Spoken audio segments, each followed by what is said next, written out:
¿Qué tal, familia? Estamos muy contentos porque estamos comenzando una nueva serie en estos análisis bíblicos que están increíbles.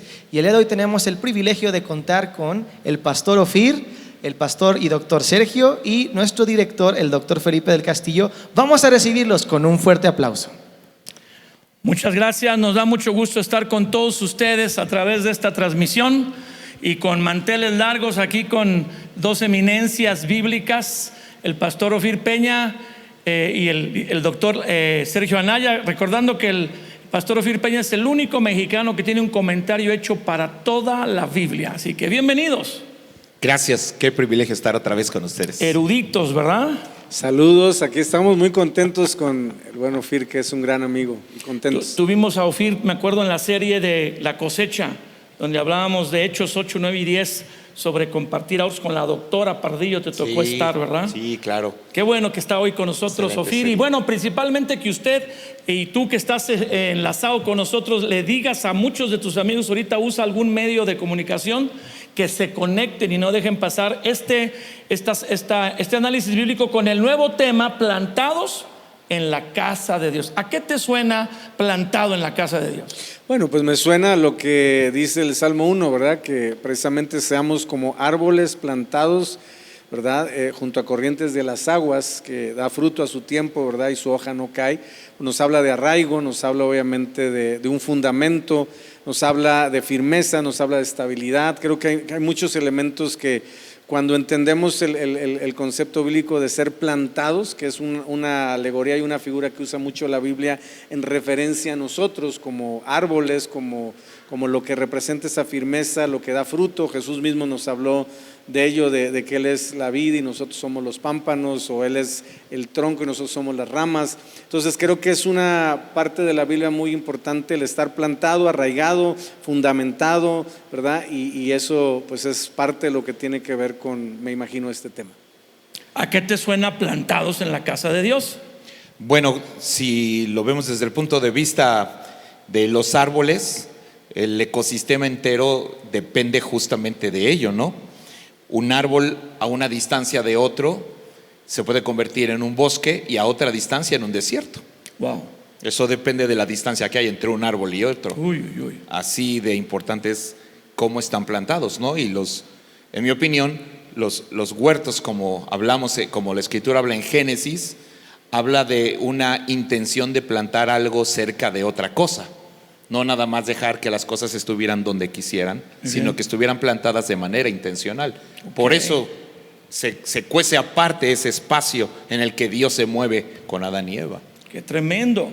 Bueno, plantados en la casa de Dios surge con esta crisis de la pandemia del coronavirus que ha vivido México y todas las naciones, y este nuevo formato de hacer iglesia o de mantener en contacto a las personas que se reúnen en una congregación a través de una transmisión o de una forma en línea, por alguna red social, algún medio electrónico, de llegar a donde, como hubo prohibición y una petición del gobierno de quédate en casa, pues muchos se quedaron en casa y ya no se quieren reunir. Ya se quedaron en casa, era mientras la pandemia, y no sabemos qué en el futuro pudiera aparecer en el horizonte, tal vez con una nueva demanda de no te reúnas. Y esta temática surge a causa de eso, de qué hacer.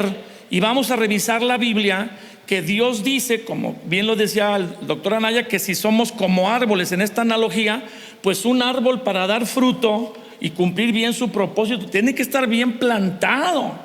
Yo sé que en los viveros se compran los arbolitos así como en una maceta, ¿verdad? O en una bolsa de plástico negra, peor, y luego lo trasplantas en tu jardín, en tu casa o en tu huerto. Pero bueno, eso es ahora. En aquella antigüedad no había ese tipo de forma. Había que plantar la semilla intencionalmente en un lugar donde queremos que sea parte de algo más, ¿verdad? No un árbol ahí solitario, pues de qué servirá, ¿no? Entonces esto obedece en ese sentido a esta temática. Y bueno, yo quisiera empezar con dos salmos y luego pasarnos a mucho más. quisiera empezar con el Salmo 92:13 y luego, bueno, unos versículos ahí con el famosísimo Salmo 133. Así que vamos a leer el Salmo 92 del 12, 13, 14 y 15. Vamos a decir, pero vamos a enfatizarnos en el verso 13. Dice: el justo, hablando de aquí del Antiguo Testamento, los que tienen una confianza y una fe en Dios, florecerá como la palmera, crecerá como cedro en el Líbano, pero plantado en la casa de Dios, en los atrios de nuestro Dios florecerán, aún en la vejez fructificarán, estarán vigorosos y verdes, para anunciar que el Señor mi fortaleza es recto y que en Él no hay injusticia. Adelante, Ofir. El justo florecerá como la palmera, crecerá como cedro en el Líbano, plantado en la casa de Dios. Yo recuerdo justamente a la doctora Pardillo hacer una mención de algo que me pareció una ilustración fenomenal de este principio, cuando decía justo aquí en alguna actividad que si tú pones un árbol de naranja, de limón y de mandarina juntos sin fruto, y ves las puras hojas, no sabes cuál es cuál. Si son de la misma familia. Pero no puedes distinguirlo hasta que nace el fruto. Y yo pienso que es exactamente lo mismo. Se ve igual, pero no es igual y no da el mismo fruto. Entonces, hablando del tema de la iglesia en línea o de congregarnos, parece que se ve igual, pero sí hay elementos completamente diferentes entre una cosa y la otra, ¿no? Plantado en la casa de Dios. Aquí el contexto del Salmo 92 es que el deseo de Dios no más es que estés plantado. Algunos dicen arraigados en la fe, con raíces profundas en la palabra, en la fe, pero aquí dice el término bíblico, la Biblia, lo bíblico es plantado en los atrios o en la casa de Dios, en los atrios, porque se entiende que no iba a estar plantado en el lugar santo o en el lugar santísimo, ¿verdad? Ya había mobiliarios muy específicos, muebles muy específicos en el lugar santo, uno solo en el lugar santísimo, que era el arca de la alianza, el arca del pacto. Estos árboles obviamente estarían lo más cerca posible de la presencia de Dios, que sería el atrio.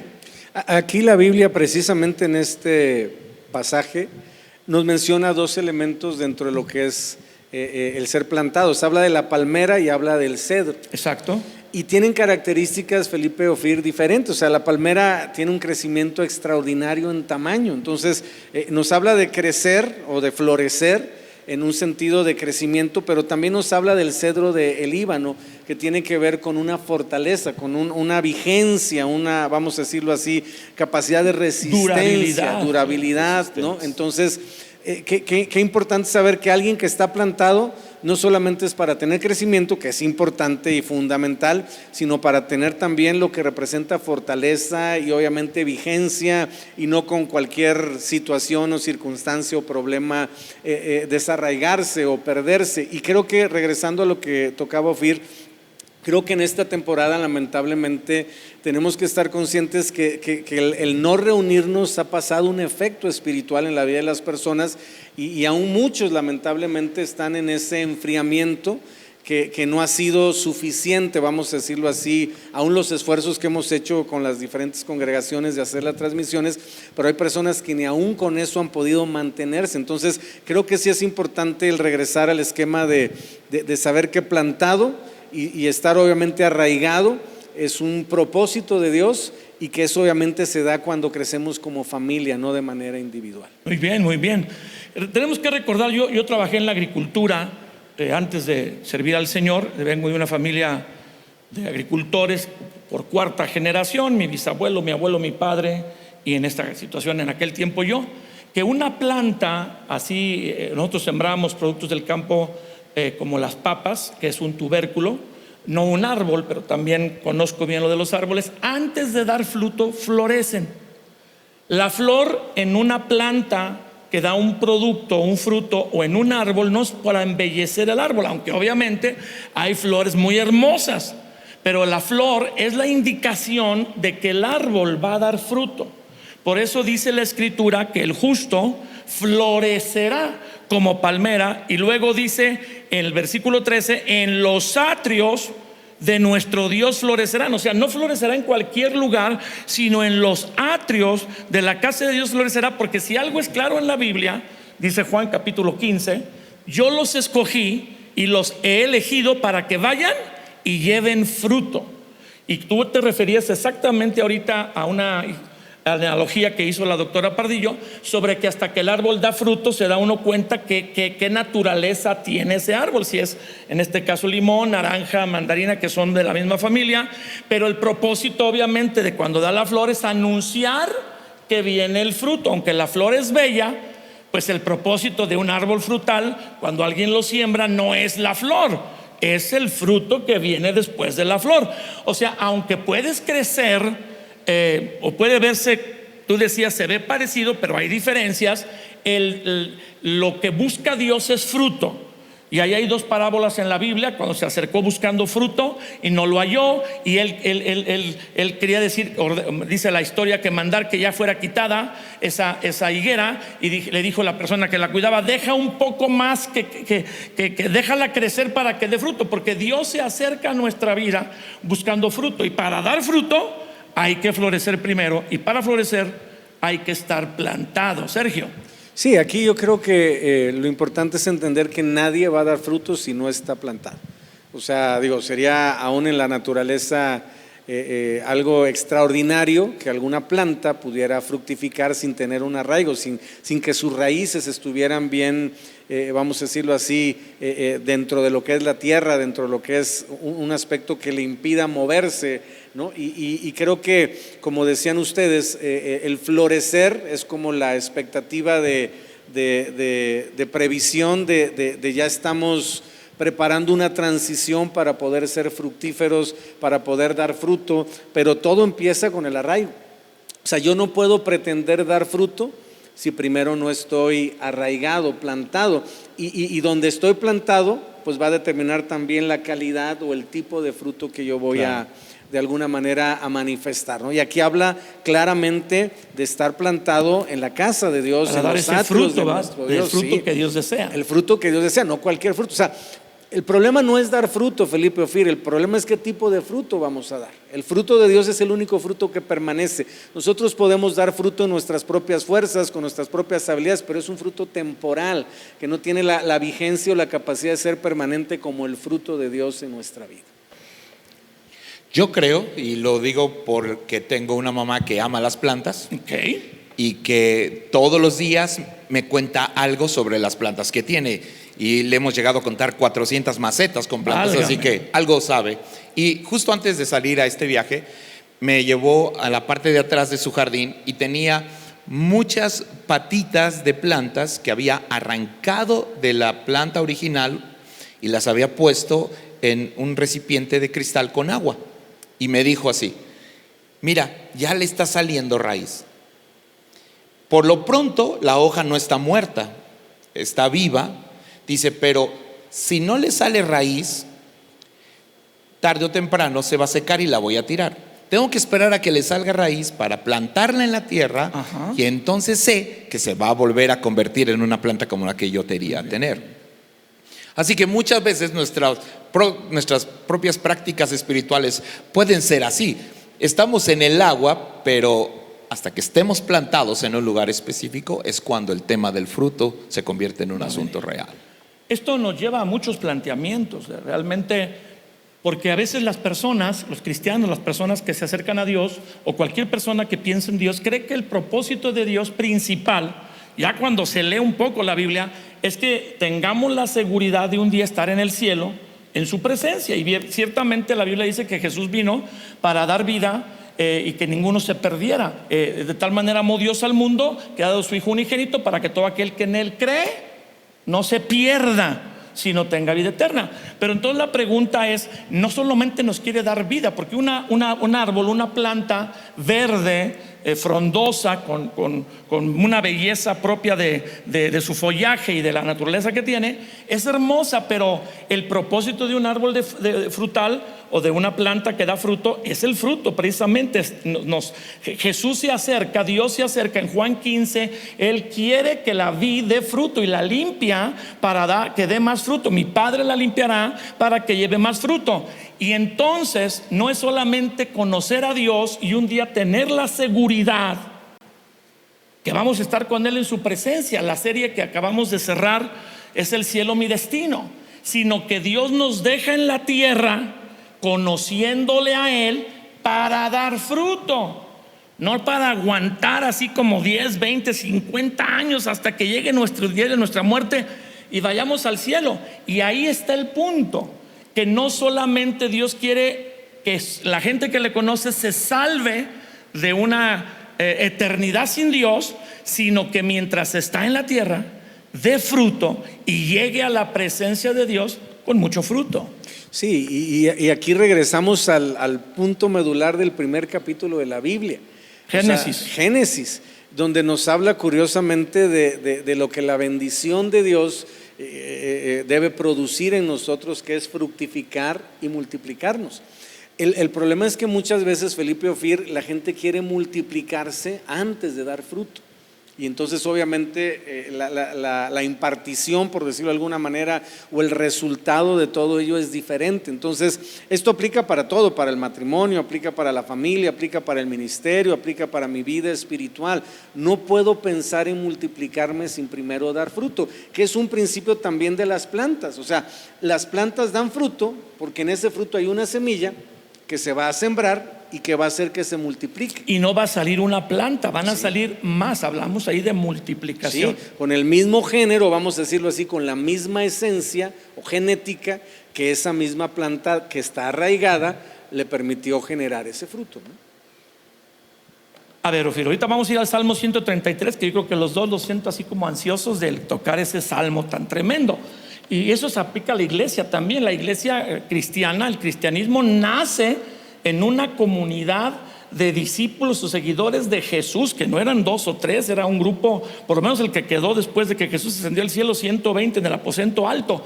Y habla precisamente de esa intencionalidad de Dios, de que seamos una comunidad que da fruto e impacta lo que está a su alrededor, que precisamente nos congregamos, nos reunimos para recibir, aprender de Él y salir a darlo. Y que cuando estamos conectados, como decía Phil, ya entrando un poco más en el tema de solo conectarnos y no poder reunirnos presencialmente, no podemos desarrollarnos plenamente, maduramente para dar ese fruto que Dios espera. Un último comentario, porque con esta porción vamos a abrir todas las sesiones, que será la porción base, Salmo 92, sobre esto de plantados en la casa de Dios, en los atrios de Dios, de nuestro Dios florecerán, aún en la vejez fructificarán, estarán vigorosos y verdes. ¿Algo que tú tengas sobre eso? Bueno, solamente 2 cosas. Una muy personal para hacerla muy práctica. Cuando yo salgo a correr en las mañanas, hay un solo lugar cercano de donde yo vivo donde puedo respirar aire limpio, aire puro y un aire tú vives exquisito. En la Ciudad de México, hay que aclarar. Sí, así que para mí ya todo es un reto. Y hay un pequeño parque que es literalmente un bosque. Okay. Y lo que hicieron fue cerrarlo todo y plantar árbol pegado a un árbol por calles enteras del mismo tipo de árboles. Así que hay, por ejemplo, toda una pequeña calle con tierra, porque es para correr y caminar, de puro eucalipto. Entonces uno corre por esa calle y todo huele a eucalipto, ¿no? Es exquisito. Hermoso. Y así puede escoger. Pero no hay otro lugar en la ciudad donde yo pueda tener ni ese ambiente, ni esa atmósfera, ni ese respirar. Mi conclusión es que la idea de estar plantado en un atrio es crear la atmósfera correcta. Wow. Y la atmósfera es la que regula lo que vive y lo que muere en un lugar, básicamente. Así de importante es estar plantados, porque esos árboles, si hubieran estado a distancia uno de otro, no producen eso. No me proveerían a mí de esa delicia, de ese deleite de sentarme, oler el eucalipto, ver los árboles, las ardillas y decir, wow, parece que estoy en el campo en medio de la Ciudad de México. Solo los árboles juntos proveen ese ambiente, ese clima y esa atmósfera. Que es un principio espiritual. No fuimos diseñados para crecer solos. Tú trabajas mucho el aspecto de ayuda familiar, de terapia familiar. Hablando en el aspecto psicológico, el hombre aislado, la mujer aislada, por sano, fuerte que sea, no fuimos hechos para estar solos, Sergio. No, nos provoca un conflicto mental, porque entonces pensamos que es un principio, no todo lo que yo pienso es verdad, y una persona aislada no tiene retroalimentación, entonces es ahora sí que víctima fácil del engaño, en su mente, en sus convicciones, porque obviamente va a perder ese esquema de retroalimentación que al estar aislado le impide, pues obviamente, tener ese concepto general, se vuelve sabio en su propia opinión. Se vuelve una persona obviamente individualista, se vuelve una persona egoísta, se vuelve una persona… Contrario a los principios, sí, claro, de la Biblia. Le cuesta mucho trabajo interactuar y no fuimos diseñados para eso, no fuimos diseñados que Dios en los 10 mandamientos, 6 de ellos regulan nuestra interacción con las demás personas. Entonces, 4 tiene que ver con nuestra relación con Él, pero 6, o sea, el 60% de los 10 mandamientos tienen que ver con nuestra interacción con el prójimo. Es decir, Dios nos diseñó para funcionar como familia, como iglesia, como cuerpo. Hay tantas alegorías en la Biblia que nos hablan del entendimiento de que no es la voluntad. Es más, yo diría todo lo contrario. El enemigo es el que va a tratar de aislarnos y provocar esa atmósfera, obviamente, de lejanía y de sensación posiblemente de enfriamiento y de que no voy a poder librar una situación, porque ¿cómo retroalimento mi fe solo? No tengo ese esquema que me pueda dar el testimonio de alguien que está pasando por la misma situación que yo, pero ya lo superó, y eso genera el ánimo y el estímulo y la motivación de decir, yo también con la ayuda de Dios voy a salir adelante de esa situación. Entonces, generalmente las personas que se aíslan es por una mala experiencia que generalizan. Y entonces dicen, no, es que no me conviene estar en una iglesia porque ahí hay gente que lastima. Bueno, hay una. Pero hay mucha gente que edifica, hay mucha gente que bendice, hay mucha gente que aconseja, hay mucha gente que ministra, hay mucha gente que protege, que cubre, que ora, que atiende, y obviamente nos vamos por el esquema que se llama visión de túnel, ¿no? De solamente ver la experiencia específica de cómo me fue en la feria. Y así creo que es todo. Y lo vuelvo general y obviamente se vuelve un engaño. Qué tremendo lo que acabas de decir, hablando de toda esta perspectiva de que no fuimos hechos para estar solo. Y el tremendo Ofir, increíble, puso la plataforma en su último comentario para entrar exactamente al Salmo 133, donde él hablaba que la cercanía de los árboles, usted en tu comentario anterior, dando esa ilustración de cuando sales a correr, da esa atmósfera que cambia el ambiente cuando respiras el aroma de los eucaliptos, bueno, en este caso que estabas diciendo, y el ambiente limpio de todos esos árboles, pues oxigenando el ambiente precisamente. Y eso nos lleva al Salmo 133, donde tal vez no vamos a terminar hoy, pero donde vamos a tal vez comenzar la sesión que viene, y nos va a llevar a verlo el inicio de la iglesia, que la iglesia no inicia, o que Jesús no visitó a los apóstoles y les dijo, los voy a dar seguimiento a cada uno en su casa. Claro, no tenían esto del virus y toda esta cosa que provocó por la salud, quédate en casa, pero Él los llamó a salir de sus casas, venir con Él y formar una comunidad. Pero si empezamos con el Salmo 133, quedándonos en ese comentario que tú dijiste de cómo se crea el ambiente estando juntos, y lo que Sergio nos dice, que una persona aislada se va a volver sabio en su propia opinión y no tiene con quién retroalimentarse. Lo puedes leer, Ofir, y luego Sergio va a escoger una versión. Yo sé que le gustan a él algunas versiones más que otras, para volver a leer usted ese salmo en otra versión. Adelante, Ofir. Mirad cuán bueno y cuán delicioso es habitar los hermanos juntos en armonía. Síguele. Ok. ¿Son 3? Sí, es que tengo nada más aquí uno. Es como el buen óleo. Déjeme, lo leo aquí. Es como el buen óleo sobre la cabeza, el cual desciende sobre la barba de Aarón, y baja hasta el borde de sus vestiduras, como el rocío de Hermón, que desciende sobre los montes de Sión, porque allí envía Jehová bendición y vida eterna. ¿Qué es sobresaliente para ti en este salmo? Bueno, todo es relevante. Una de las palabras que más me gustan es la expresión mirad. Mirad cuán bueno y cuán delicioso es. Esta palabra mirad tiene que ver con no solamente el aspecto natural o físico, es que si no lo saboreas, no lo puedes ver. mirad cuán bueno y cuán delicioso es. Lo que comes determina tu manera de ver las cosas, ¿no? Tu manera de ver la vida. Quien no saborea o quien no ha saboreado lo que es congregarse, no entiende, no ha visto, no comprende lo que es. Los que hemos saboreado lo que es congregarnos, daríamos lo que sea por volver a congregarnos, básicamente, ¿no? Que es una experiencia que platicábamos apenas recientemente, ¿no? Los que hemos estado en casa, los que hemos tenido la oportunidad de volver a estar en una reunión con la atmósfera de la alabanza y la adoración, dices, yo me estaba asfixiando sin este aire de ese bosque del que estábamos hablando. Pero luego la palabra armonía me parece significativa, porque es un concepto en la música que significa mezclar algo. Que armonía no es que son igual, que producen la misma nota, ¿verdad? Que es precisamente todo lo contrario. Musicalmente hablando, armonía es el arte de mezclar los sonidos en el tiempo.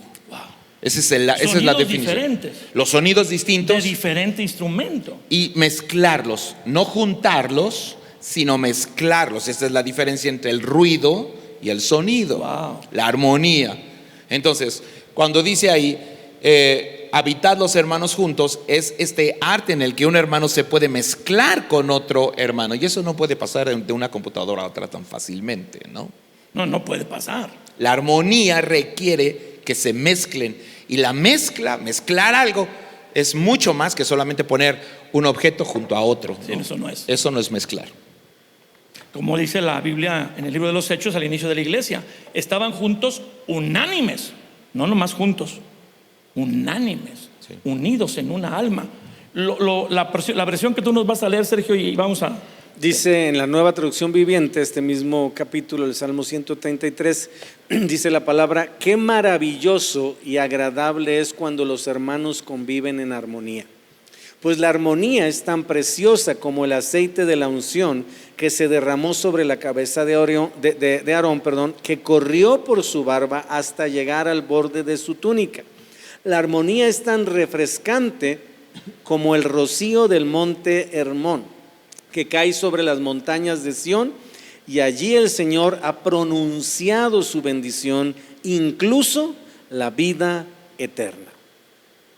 Y bueno, creo que algo importante en cuanto a contexto es que este salmo se escribe de alguna manera haciendo referencia a todo lo que son los peregrinos que subían a Jerusalén para obviamente adorar en las fiestas, ¿verdad? Que no tenían la oportunidad. O sea, por eso todavía es más sensacional o más de alguna manera memorable este salmo, porque está hablando de eso que estamos mencionando, era un privilegio. Ellos no se podían reunir todas las semanas. O sea, este salmo lo está manejando como tú que vienes y que para poder estar hoy aquí tuviste que esperar un año o N cantidad de tiempo, y aparte venir desde quién sabe dónde y atravesar por calor gastando y por peligros, viáticos, obviamente cansancio, sudor, probablemente muchas cosas que en el camino se pusieron o se opusieron a tu llegada. Ahora que ya estás aquí, tienes que valorarlo más,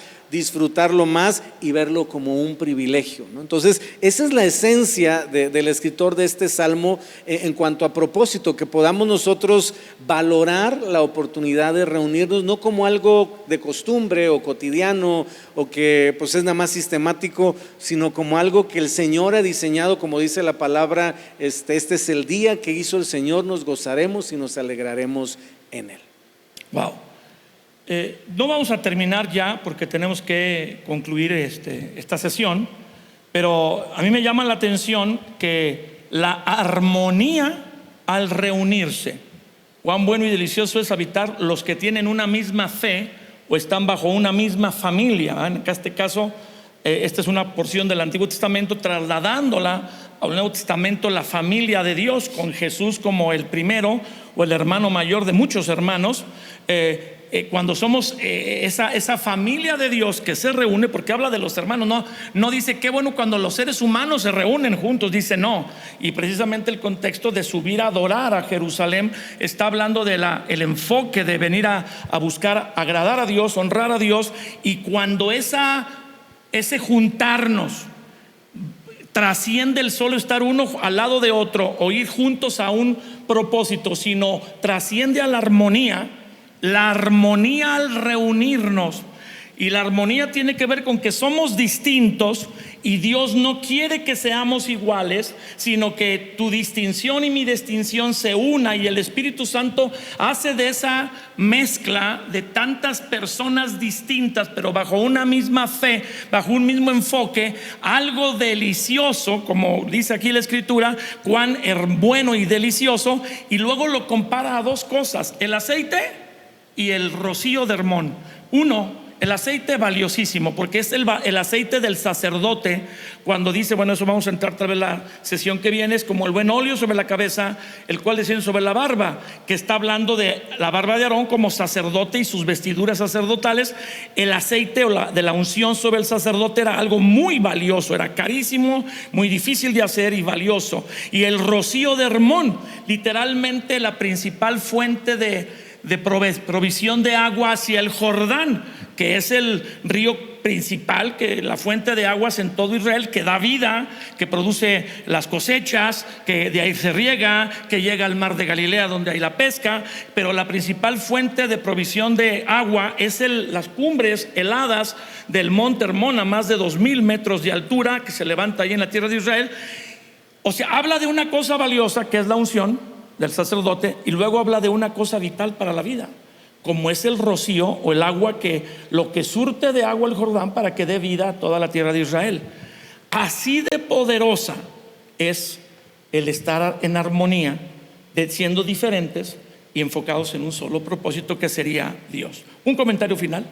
Pues básicamente creo que en este tiempo algo que el enemigo nos quiere robar es el privilegio de poder reunirnos y de verlo como un privilegio. Y yo creo que si algo podemos valorar dentro de toda esta crisis mundial que hemos tenido ya hace más de un año, o que ya ha pasado del año, es precisamente que hemos podido recuperar, por gracia del Señor, la oportunidad de reunirnos, de estar juntos, pero de hacerlo con esa expectativa que la Biblia nos marca, ¿no? Que es estar juntos, pero estarlo en armonía, estar obviamente en esa perspectiva de crecimiento, de desarrollo, de fortalecimiento de nuestra fe, y de evitar a toda costa de volver una costumbre el tratar de hacerlo solo, o vamos a decirlo así, solamente en un esquema aislado, porque no va a producir, está comprobado bíblicamente, el mismo resultado.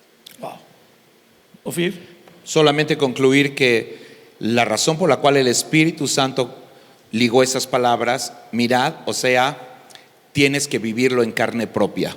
No se puede vivir si no estás presente. O sea, estás tú hablando. Algunas personas que han sido tocadas por Dios en esta temporada, donde se les ha compartido por internet o por los medios de las redes sociales, qué hermoso, pero ellos no tienen la forma de comparar una reunión virtual a una reunión presencial. Tú dices, ahí tienes que saborearla. Tienes que vivirlo en carne propia, ¿no? Como a Moisés cuando le dijeron, quítate las sandalias de los pies porque quiero que sientas en carne propia lo que se siente la arena caliente, ¿no?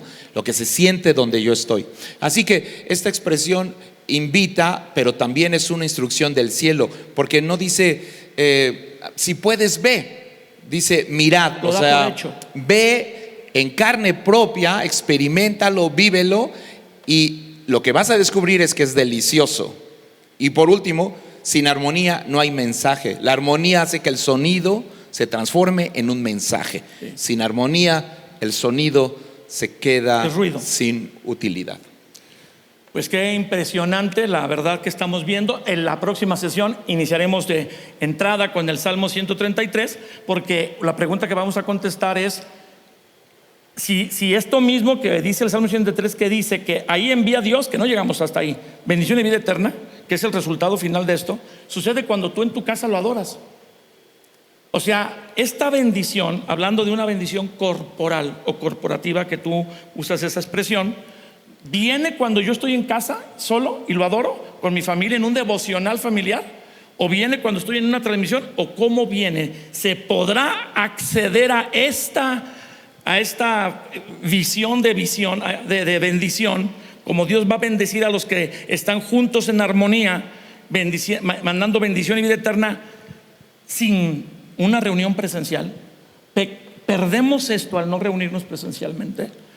Bueno, ¿quieres que lo respondamos ahorita o la próxima? sí, exacto. La gente está diciendo, sí, que lo diga, porque no se quieren conectar. No, se van a conectar la semana que viene. Los esperamos aquí y estamos hablando sobre estar plantados en la casa de Dios, un término bíblico sacado del Salmo 92. Y bueno, todo lo que esto conlleva, la gran actualidad de la iglesia virtual, la iglesia presencial. Y la pregunta de más fondo, ¿es la iglesia virtual la iglesia? Pero vamos a continuar con esta reunión y los esperamos la sesión que viene. Hasta luego.